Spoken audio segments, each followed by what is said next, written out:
Hi, it's Bettina Hardy and I'm here again with Rebecca Lim, our final episode around Australia's immigration policy, the Manus story 2013 to 2020. So the last episode, we basically left off with the work that had been happening in Port Moresby, the Medevac legislation, and we know that in Australia right now we have a number of people that have been medevaced, particularly here in Queensland, in Brisbane at Kangaroo Point, and then there are some in Victoria as well. I know, Rebecca, that you've had a lot of involvement in trying to support the men at Kangaroo Point, and I'm wondering if you can tell us a little bit about what's actually happening there at the moment. So approximately 200 people, or slightly over 200 people, have been sent to Australia for medical treatment from Nauru and PNG over the last maybe 18 months. Majority of them, not even majority, we probably have about 100 plus people in Queensland. Of whom the majority are at a hotel in Kangaroo Point. It's called an APOD, an alternative place of detention.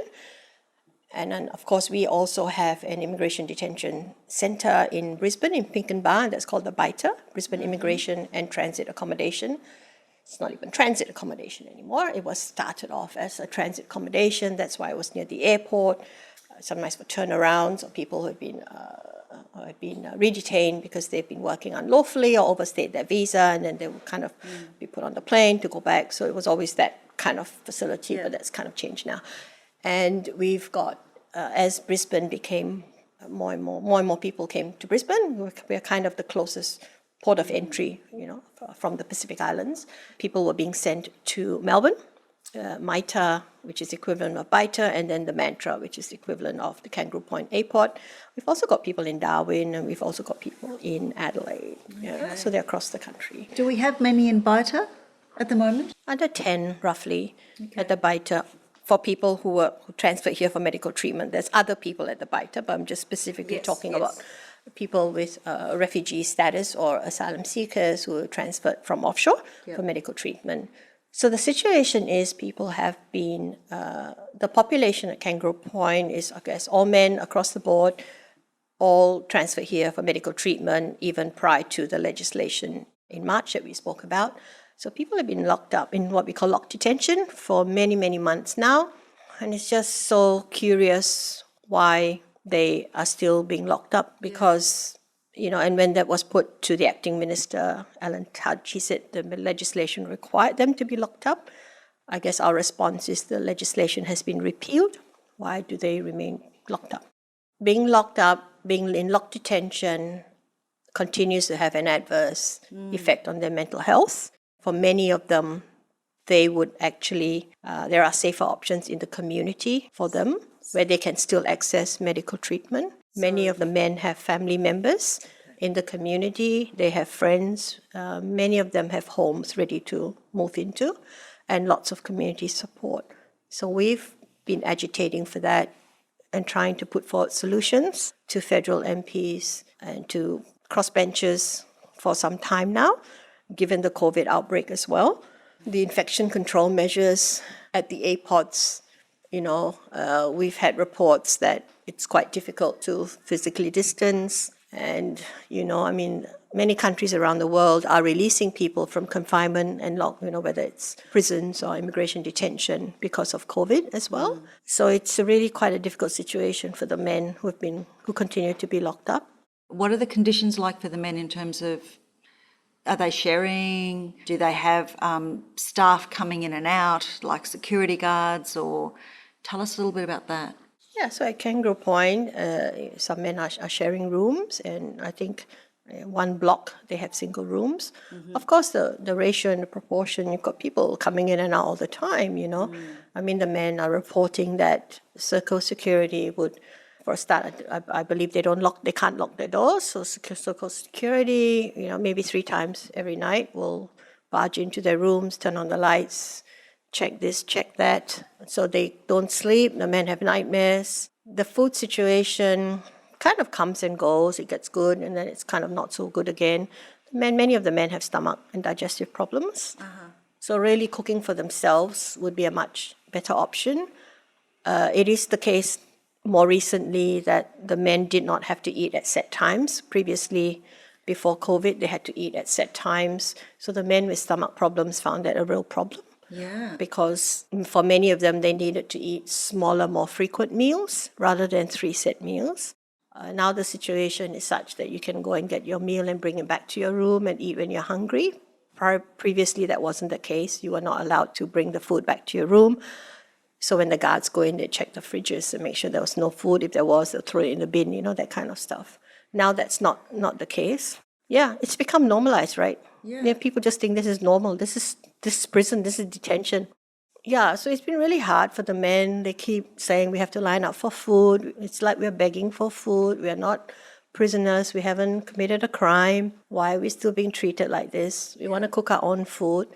And it's also fair to say, we were talking about the Manus Brotherhood. It is the case that some men who are a little bit healthier are cooking or recooking some of their food. They actually can't cook their food, but they receive whatever food and then they'll put a bit more spices in it or something and recook the food.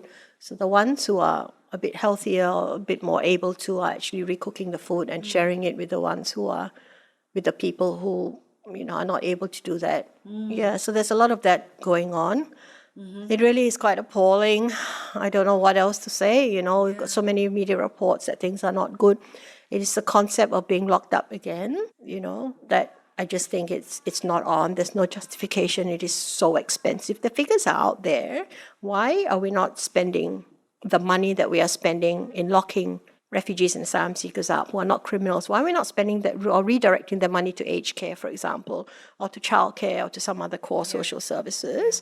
We're creating so much harm for a small group of men because of this broader policy objective that's punitive and because the ministers can.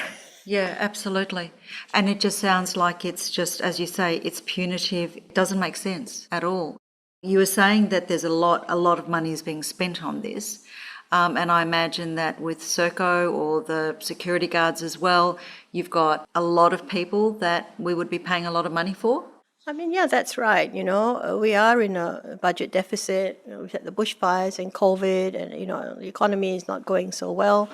We've all asked to tighten our belts, and we're all in this together kind of thing. So, it's also not our responsibility to find jobs for security people. Yeah. The figures that we have that, is probably quite a rough estimate.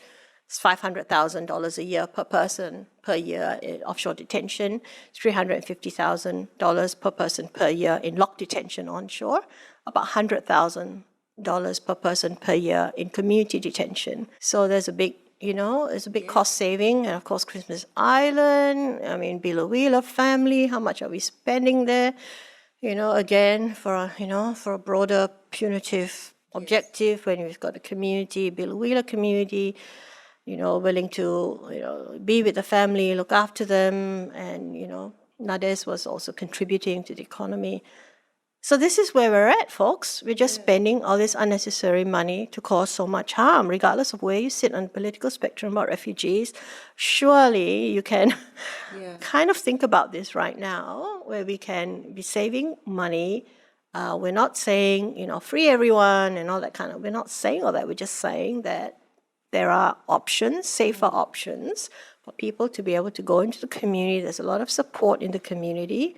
And then the government has to come up with a resettlement option. Can't just leave people like this forever. And it sounds like, a point is being made about the policy and the strength of the government's policy, and it's used to justify the lack of humanitarian treatment of people, as you say, removing their hope, keeping them locked away like they're criminals, is actually really appalling, absolutely appalling. I'm wondering, for the people who are listening to this, what are some of the things that you think we could be doing to actually, so as a community, but then also as individuals, what can people be doing? Because we don't want to be left without hope as well. We need to feel there are things that we can be doing, aren't there? Yes, there are.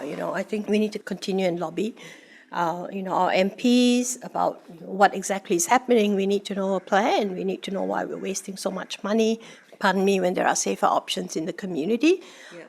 Speak to and write to the mental health commissioners. There's sufficient reports now out there to say that this is causing so much mental harm. Some men will never recover. What are we going to do about the men who never recover? When you think we're re-traumatising, which is actually another form of torture.